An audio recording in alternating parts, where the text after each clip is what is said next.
Hello दोस्तों, कैसे हैं आप सब। स्वागत है आप सभी का कॉमिक वर्ल्ड चैनल पर। तो चलिए दोस्तों, शुरू करते हैं नागराज और तौसी का 2-in-1 कॉमिक विशेषांक सर्प सत्र का दूसरा और अंतिम भाग। तब तक मेरे सर्प तुमको सुरक्षित रखेंगे। नागराज का प्लान तो फूल प्रूफ था, लेकिन होनी का प्लान कुछ और ही था। यह चश्मा भी टूट गया। इससे इतने चश्मे टूटते क्यों हैं? चलो, कम से कम यहाँ का टूटा, धुंधला ही सही, कार्ड नज़र तो आ रही है। चश्मों की इतनी घटिया क्वालिटी कर दी है कंपनी वालों ने, इन पर तो केस करना चाहिए। ये तो अच्छा है कि मेरी गाड़ी में हमेशा 2-3 चश्मे रखे रहते हैं। अब इस चश्मे को लगाऊं तो कुछ दिखे। नए चश्मे में आग भी तो जल्दी एडजस्ट नहीं होती कमबख्त। हाँ, अब ठीक है। टेढ़ा मेढ़ा ही सही, दिख तो रहा है। वैसे भी अब तो मुझे इसकी आदत हो गई है। कई फन एक साथ जमीन पर टकराने लगे। सर्व संकेत चारों तरफ हवा में तैरने लगे, परंतु नागराज उस संकेतों को ग्रहण करने की स्थिति में नहीं था। उफ, इन शस्त्रों में तो भयंकर ऊर्जा है। ऐसी ऊर्जा मैंने पहले कभी महसूस नहीं की है। लेकिन अगर ऐसा है तो आग का जवाब आग से देना नागराज को आता है। मशीन गन की गोलियों से भी तेज गति से ध्वंसक सर्प छूटने लगे, पर गोलियां भी इनके सामने कुछ नहीं थी, क्योंकि इन ध्वंसक सर्पों को गोली और शस्त्रों से बचना भी आता था और वार करना भी। इन सर्पों ने हमारे दिव्य अस्त्रों को कैसे तोड़ दिया? असंभव। सच कहा, यह नहीं हो सकता। ओह, हो सकता है। इन सर्पों में भी हमारे शस्त्रों जैसी दिव्य ऊर्जा हो। आह, सही कहा, यह विस्फोटक सर्प दैवीय हैं, पर यह शक्ति एक सर्प मानव के पास कैसे कर ला? सर्प मानव नहीं, ये मानव सर्प है। कुछ तो खास है इसमें। इसको कोई अवसर मत दो। संयुक्त सर्प शक्ति का वार करो इस पर। त्रिमुंड बनो। बस इसे मरने मत देना, क्योंकि इसे मरने से पहले हमें श्री का पता बताना है। पहले तो अपनी मौत को करीब से देख ले मानव सर्प नागराज। फिर तू तय कर कि श्री को हमारे हाथों सौंप कर आसान मृत्यु लेगा या चीख चीख कर प्राण त्यागेगा। क्यों एक अजनबी के लिए अपने प्राण देना चाहता है नागराज? त्रिमुंड की सर्प शक्ति के सामने तो टिक नहीं पाए सकता नागराज।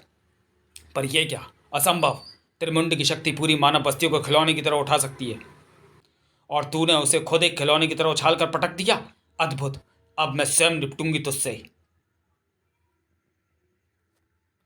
नहीं, इसने हमें चुनौती दी है। अब इसको अपने प्राणों को लेने की भीख भी हमसे ही मांगनी पड़ेगी श्री का पता बताने के बाद। आह, ये क्या हो रहा है? ये अपने अद्भुत ऊर्जा बंदरों से मेरी स्मृति को खींच रहा है। इनको उस स्त्री की स्मृति की तलाश है। आश्चर्य है, गरला इसकी एक नहीं, असंख्य स्मृतियां हैं। मणिभद्र, अलापत्र, अंशतर, तख्तू, फाहल, मोगिन, शीतनाग और मिस्री पिरामिडों की रानी सोडांगी। तुम यहाँ कैसे? तुम्हारे जासूस सब तुम्हें संकेत भेज रहे हैं, पर तुम उनका उत्तर नहीं दे रहे हो। यही देखने आना पड़ा, और अच्छा ही हुआ। यह तंत्र वार कर रहे हैं, जिससे मैं आसानी से निपट सकती हूँ। एक और शक्तिशाली सर्प? इतने कड़े प्रतिरोध की मुझे आशा नहीं थी। मैं इनको रोकती हूँ त्रिमुंड। तुम जाकर और प्रहरियों को ले आओ। अगर श्री को पाने के लिए इस मानव बस्ती को मैदान भी बनाना पड़ा तो बना देंगे। तुम जाकर रोको इसे, वरना महानगर पर कोई महासंकट आ सकता है। तब तक मैं इसको नागराज का सामना एक शक्तिशाली दुश्मन से था। उस प्रहार से नागराज का शरीर पंपिंग स्टेशन की मोटी दीवार तोड़ता हुआ उफ मलबे सहित पंपिंग स्टेशन के अंदर जा गिरा। अब महानगर के एक बड़े हिस्से की वाटर सप्लाई खतरे में आ सकती थी। नागराज तुरंत संभला, पर उसका गरला के प्रक्षेपास्त्र बाणों से बचना महानगर को मलबे में बदल रहा था। यह सर्प शक्ति के बजाय ऐसे अस्त्रों का प्रयोग क्यों कर रहे हैं? यानी ये जहां से आई है वहां पर हर कोई सर्प नहीं होगा, इसलिए युद्ध का फैसला शस्त्र शक्ति ही करती होगी। अगर शस्त्र नष्ट कर दिए जाएं तो नाग युद्ध में टिक नहीं पाएंगे। नागराज रक्षा की अपनी कोशिश में इस दलदल में धंसता जा रहा था, पर उसने पीछे पैर धरना भी कहाँ सीखा था। फिर क्या हुआ? नागराज समझ गया था कि गरला को बिना अस्त्र शस्त्र की लड़ाई का खास अनुभव नहीं है, पर नागराज को बिना हथियारों के लड़ने का लंबा अनुभव था, क्योंकि नागराज का पूरा शरीर ही एक घातक हथियार था। तुमको एक निर्दोष पर वार करने का दंड तो अवश्य मिलेगा, लेकिन सफाई का मौका भी मिलेगा। पहले तुम मुझे जान लो। मैं नागराज हूँ, सर्वशक्ति धारक मानव, जिसकी रगों में खून की जगह जहर दौड़ता है, जिसकी धमनियों में असंख्य सांप पलते हैं। अब बताओ कि तुम कौन हो? तुम्हारे जैसे सर्प मैंने पहले कभी नहीं देखे। कौन है वह स्त्री, और उसके पीछे तुम क्यों पड़ी हो? परिचय दिया तो है, अपनी मौत का परिचय ले भी लो। गरला का मात्र एक परिचय है, मृत्यु। पर एक रास्ता और है, हमें श्री दे दो और अपनी सांसें रख लो। तुम शूद्र मानव सर्प को कुछ और जानने की आवश्यकता नहीं है। टक्कर भयंकर थी। गरला अगर पहाड़ की तरह मजबूत थी तो नागराज उस पहाड़ को हिला सकने वाला भूकंप था, और अब गरला को इसका एहसास हो रहा था। इस मानव सर्प से मानव रूप में विजय प्राप्त नहीं की जा सकती। इसकी शक्ति को अगर चुनौती दे सकती है तो सिर्फ नाग शक्ति। त्रिमुंड की सर्प शक्ति शायद इसके लिए अपर्याप्त थी, लेकिन अर्ध सर्पणी गरला का कुंडली पाश से पीस डालेगा। उसकी हड्डियों के जोड़ कड़कने लगे। नागराज का शरीर एक अद्भुत कुंडलियों में कस गया। उसकी हड्डियों के जोड़ कड़कने लगे। आह, मुझे मुझे भी सर्प रूप में बदलना होगा, पर मैं ऐसा नहीं कर पा रहा हूँ। कहाँ गई मेरी इच्छाधारी शक्ति? इस टकराव का नतीजा अब सामने आने लगा था। मेयर साहब, लुबना झील में टॉक्सिन बढ़ रहे हैं, हमें वाटर सप्लाई रोकनी होगी। ये नागराज भी एक मुसीबत है। नागराज नहीं सर, ये टॉक्सिन पानी में अंदर से घुल रहे हैं। यह हर सांस के साथ एक विचित्र विष छोड़ रहे हैं, पर मैं इनको यहाँ से आगे नहीं बढ़ने दूंगी।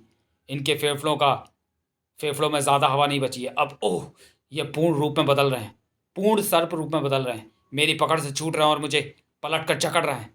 आह, इनकी जकड़ तो हड्डियों को चूर चूर कर देने वाली है, और मैं यहाँ दर से चिल्ला भी नहीं सकती। सर्प रूप में बदलने के लिए ध्यान केंद्रित कर पाना तो दूर की बात है। अब ये क्या? ओह, शीतनाग कुमार, सही समय पर आए तुम। सोडांगी नाक रूप में बदली, और इस बार उसकी कांटेदार जकड़ पहले से कहीं अधिक मजबूत थी। झील के तल में ज़रूर ऐसा कोई रास्ता है जिससे ये भागने की कोशिश कर रहे हैं। मैं बर्फ़ से वह रास्ता ही बंद कर देता हूँ। त्रिमुंड के आगे जाने के रास्ते बंद हो चुके थे। अब इनके पास आत्मसमरण के अलावा और कोई रास्ता नहीं बचा है। आत्मसमर्पण? पर ये तो युद्ध करना चाहते हैं, तभी अपने दिव्य अस्त्रों को इकट्ठा कर रहे हैं, या इनका मकसद कुछ और है, जैसे सुसाइड बॉम्बिंग?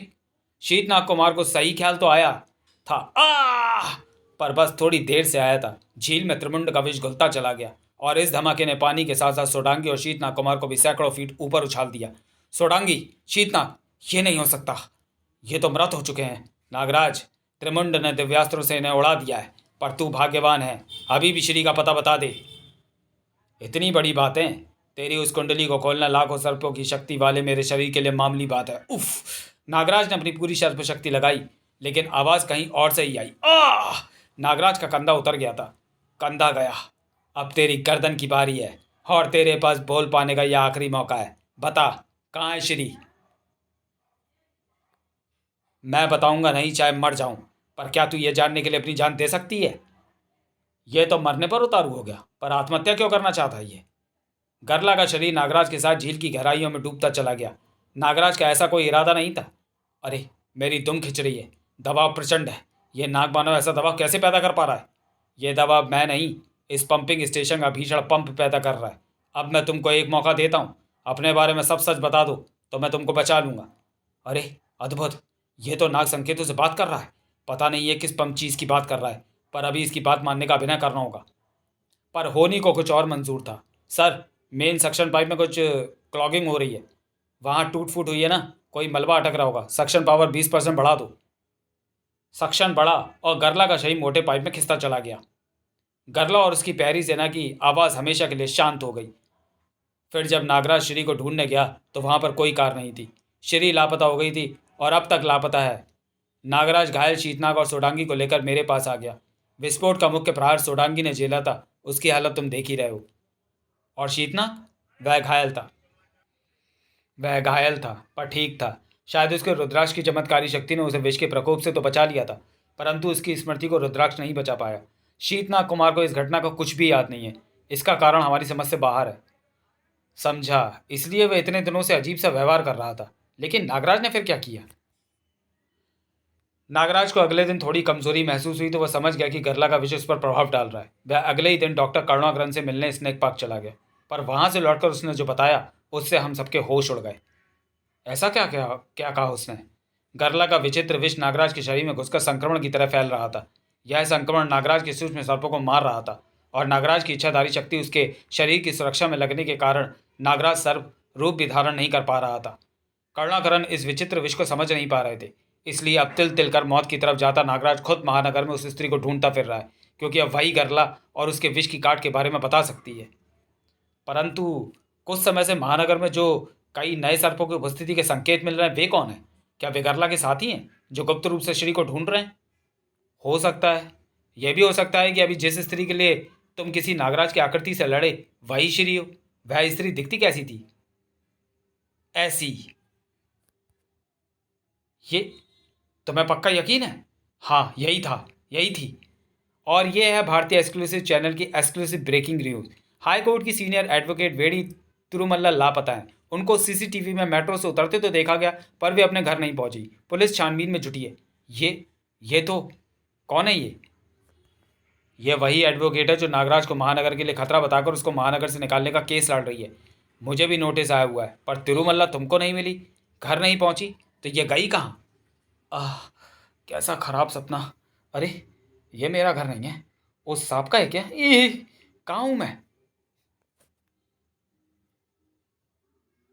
घबराओ नहीं, ये मेरा घर है। मैं लाई हूं तुमको यहाँ पर। तुम तो वही कार वाली लड़की हो। हे भगवान, यानी तू भी उस सांप से मिली हुई है, उस भयानक सांप से बचाकर? असंभव। पर कैसे? कैसे? कैसे एक मामूली सी लड़की तुम्हारे हाथों से बचकर जा सकती है? हमने तुम्हारी मदद के लिए इच्छाधारी शक्ति से बना नागराज भी भेजा, फिर भी तुम खाली हाथ वापस आ गए, क्यों? मैंने जब लाइव फीड की तो दोनों लड़कियां बेहोश हो चुकी थी, और दोनों नहीं, सिर्फ एक। दूसरी मामूली लड़की होश में थी। ओए हेलो। उसके बाद क्या हुआ मुझे खुद नहीं पता। एक दो करारी चोटों के बाद मुझे कुछ महसूस होना बंद हो गया। कुछ सेकंड बाद जब मुझे होश आया तो वहां पर ना कोई लड़की थी और ना कोई कार। अब एक रहस्यमय लड़की भी। पहले वह कार साथ, अब यह लड़की। कौन कौन और शामिल है शिकार में?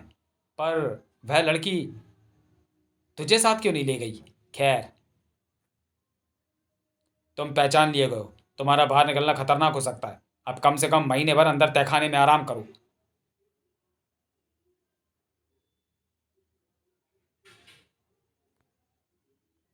नहीं, खाली हाथ आएगा तो जान से जाएगा। तू मेरे नियम को भूल कैसे गया?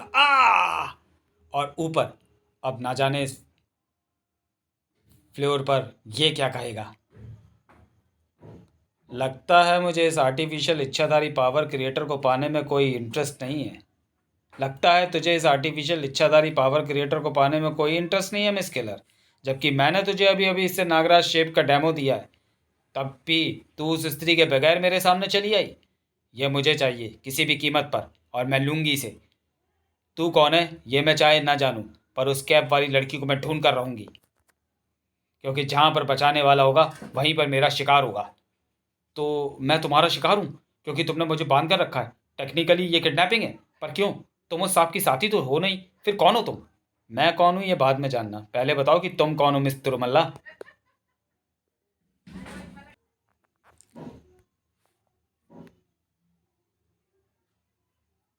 मैं एक एडवोकेट हूँ।